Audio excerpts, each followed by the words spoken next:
Headphone নিতে ভাইয়ার রুমের দরজা খোলা মাত্রই দুটি নগ্নদেহ অন্তরঙ্গ অবস্থায় দেখতে পেলাম। সে আর কেউ নয়, আমার বড় ভাই ও মামাতো বোন জান্নাত, যাকে আমি 2 বছর ধরে ভালোবাসি। জান্নাতও আমাকে ভালোবাসে, কিন্তু কখনো এই অবস্থায় দেখবো স্বপ্নেও ভাবিনি। আমাকে দেখে এতক্ষণে ভাইয়া ও জান্নাত কাপড় পরা শুরু করে দিছে। লজ্জায় কেউ কোনো কথা বলছে না। হয়তো আমি এখানে আসবো আশা করেনি। আমি বললাম, ছি ভাইয়া ছি, তোমাকে আমার ভাইয়া বলতে ঘৃণা হচ্ছে। তুমি কি করে এটা করতে পারলে? লজ্জা করলো না? ভাবি থাকা সত্ত্বেও এমনটা করলে। জান্নাত, তোমাকেও বা কি বলবো, ঘৃণা হচ্ছে নিজের প্রতি। জান্নাত মাথা নিচু করে বলল, আবির প্লিজ কাউকে বলো না, আমি তোমার পায়ে পড়ি। আমি বললাম, ছি, তোমার নোংরা মুখে আমার নাম কখনো উচ্চারণ করবে না। কাঁদতে কাঁদতে চলে এলাম আমার রুমে। নিজের চোখকে যেন বিশ্বাস করতে পারছি না। জান্নাত কেন এমন করলো? আমি ওর সাথে শারীরিক সম্পর্ক করতে চাইলাম না বলে আমার ভাইয়ের সাথে এমনটা করবে? সারা রাত কেঁদেই কাটিয়ে দিলাম। বাসার কাকে এই কথাটা বলবো? যদি কাউকে বলি তাহলে তো ভাবির সংসারটা ভেঙে যাবে। ভাবি তো এখন বাপের বাড়িতে। সব ভেবে ডিসিশন নিলাম বাসা থেকে দূরে কোথাও চলে যাব। তাই জমানো মাটির ব্যাংকটা ভাঙলাম। 1336 টাকা ছিল। ব্যাগে কিছু কাপড় ও জমানো টাকাটা নিয়ে বাইরে বের হতেই বাসার সবাই। আম্মু বলল, আবির সকালবেলা কোথায় যাচ্ছিস বাবা? আমি বললাম, মা আমি দূরে কোথাও চলে যাচ্ছি, হয়তো আর ফিরবো না। জান্নাত বলল, কই যাবে তুমি আমাকে ছেড়ে? বিয়ে করার ভয়ে পালাচ্ছ? আমি বললাম, তোর মতো নোংরা মেয়েকে বিয়ে করব আমি, কি করে ভাবলি? জান্নাত বলল, আমার সাথে রাত কাটানোর আগে মনে ছিল না? কথাটা শুনেই আম্মু আমার গালে সজোরে একটা থাপ্পড় লাগিয়ে দিল। তোকে আমার ছেলে ভাবতেই ঘৃণা হচ্ছে। এদিকে ভাইয়া এসে আমাকে ইচ্ছামতো লাঠি দিয়ে পিটাচ্ছে। ব্যথায় আমি চিৎকার করতে লাগলাম। এমন সময় ভাবি তাদের বাসা থেকে চলে আসে। আমায় এমনভাবে মারতে দেখে এগিয়ে আসলো ভাইয়াকে আটকাতে। চোখ দিয়ে অজরে পানি পড়ছে। নিজের ভাই তার অপরাধ ঢাকতে আমাকে এভাবে মারছে। আমাকে নিয়ে গিয়ে একটা রুমে আটকে রাখা হলো। নিজের গর্ভধারিণী মা আমাকে চিনতে পারলো না। 1 বছর আগে ভাইয়া অ্যাক্সিডেন্ট করে যখন মৃত্যুর সাথে পাঞ্জা লড়ছিল, তখন তো আমি আমার 2 ব্যাগ রক্ত দিয়ে বাঁচিয়েছিলাম। সে কি করে পারলো আমার শরীর থেকে রক্ত ঝরাতে? এসব ভেবে দু চোখে যেন অশ্রু বাধা মানছে না। জান্নাতের সাথে আমার প্রেম আছে, বাসার সবাই জানে। কিছুক্ষণ পর আমু এসে পাঞ্জাবি পায়জামা দিয়ে, তোর সাথে জান্নাতের বিয়ে, রেডি হয়ে নে, আর বিয়ে না করলে আমার মরামুখ দেখতি। আমি মাকে কিভাবে বলি যে জান্নাতকে ভালোবেসে 2 বছরে আমি স্পর্শ করলাম না? সে কি করে ভাইয়ার বিছানায় গেল? অবশেষে সিদ্ধান্ত নিলাম যে মায়ের কথা রাখতে বিয়ে করব, কিন্তু বাসা থেকে চলে যাব যাতে জান্নাতের মুখ না দেখতে হয়। একটু পর ভাবি আমাকে জানালা দিয়ে দেখে চোখের পানি ফেলে চলে গেল। হয়তো তার মনে অনেক প্রশ্ন, কেন আমি এসব করলাম। এদিকে ভাবির মাথায় একটা জিনিস ঢুকছে না। আবির তো জান্নাতকে ভালোবাসে, তাহলে কি এমন হলো যে বিয়ে করতে চাচ্ছে না? বিকেলে কাজে আসলো, আমার ও জান্নাতের বিয়ে পড়ানো হলো। বিয়ে বাড়ি ঠিকই, কিন্তু কারো মনে কোনো আনন্দ নেই।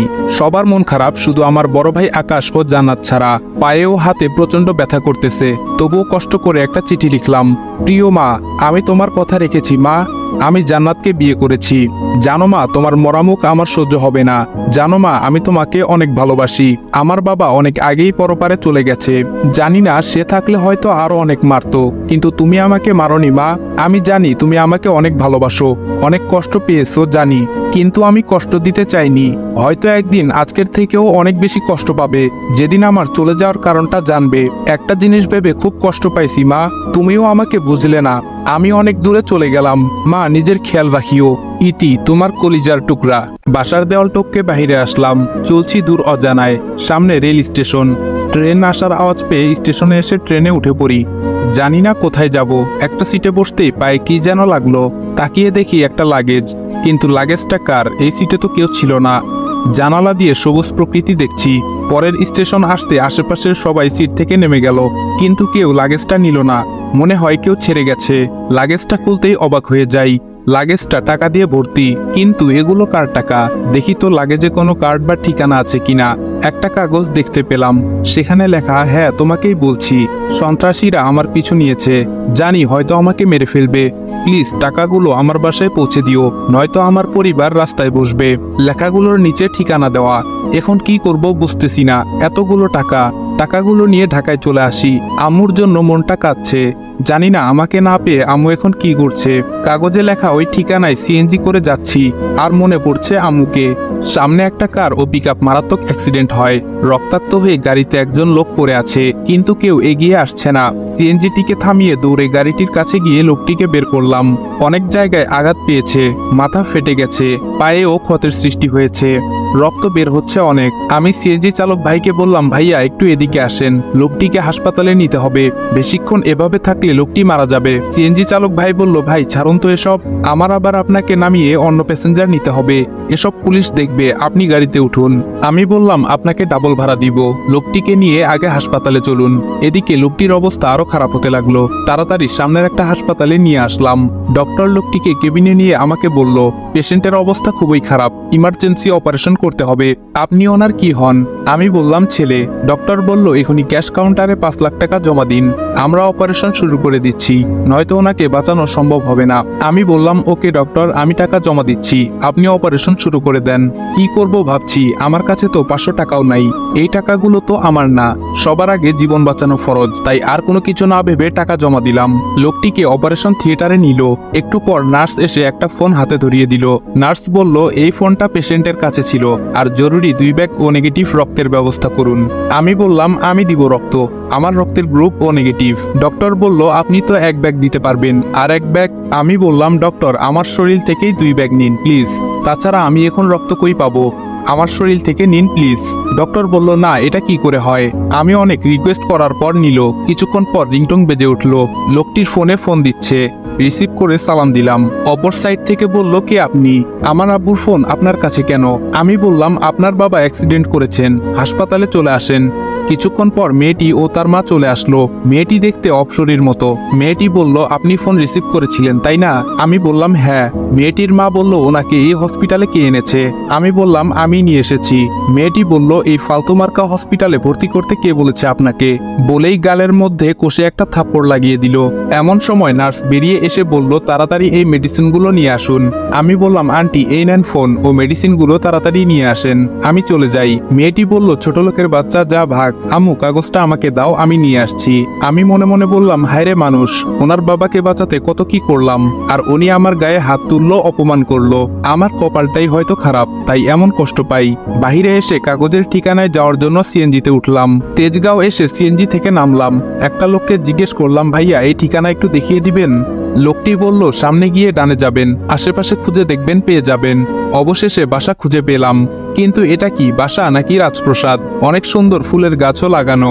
বাসার নিচে থাকা দারোয়ানকে ঠিকানা দেখিয়ে জিজ্ঞেস করলাম। দারোয়ান বলল, হ্যাঁ আপনি কে? আমি বললাম, আমাকে চিনবেন না, এই বাসার লোকের সাথে কিছু কথা আছে, দেখা করতে চাই। দারোয়ান বাড়ির ভিতরে চলে গেল। একটু পর বাহিরে এসে আমাকে ভেতরে যেতে বলল। আমি ভেতরে ঢুকে একটা মহিলাকে দেখে সালাম দিলাম, আসসালামু আলাইকুম। এই টাকাগুলো মনে হয় আপনার স্বামীর, এই চিরকুটটা পড়ুন। পকেটে হাত দিয়ে খুঁজে পেলাম না, মনে হয় হারিয়ে ফেলেছি। আমি বললাম, কই গেল? পকেটেই তো ছিল। মহিলাটি বলল, কি হলো, বিড়বিড় করছেন, কিসের টাকা, কই দেখি। আমি বললাম, লাগেজের চেনটা খুলে দেখুন। আন্টি বলল, ইমির বাবা তো এই টাকা নিয়ে আসার কথা, উনি কই? আমি বললাম, আমি জানি না, আমাকে কথা বলতে না দিয়ে তুমি আমার বাবাকে খুন করনি তো? ওই সব দারোয়ান সবাই এসে আমাকে বেঁধে ফেলে ও মারধর করতে শুরু করে। টাকা গোনার পর এখানে তো 95 লাখ টাকা, বাকি 5 লাখ টাকা কোথায়? মেয়েটি বলল, আম্মু পুলিশকে ফোন দাও। একটু পর পুলিশ এসে নিয়ে গেল। আমাকে রিমান্ডে নেওয়া হয়েছে, তাই ইচ্ছা মতো 3rd ডিগ্রি দিচ্ছে। অপরদিকে ডাক্তার বলল, পেশেন্ট আউট অফ ডেঞ্জার, আপনার ছেলে ঠিক সময় মতো না নিয়ে আসলে হয়তো পেশেন্ট সারা জীবনের জন্য পঙ্গু হয়ে যেতেন। মহিলাটি বলল, কি আমার ছেলে মানে? আমার তো কোনো ছেলেই নেই। ডক্টর বলল, তাহলে ওই ছেলেটা কে ছিল? মহিলাটি বলল, চিনি না তো। নার্স বলল, ও এই জন্যই বুঝি আপনার মেয়ে ছেলেটিকে থাপ্পড় মারলো।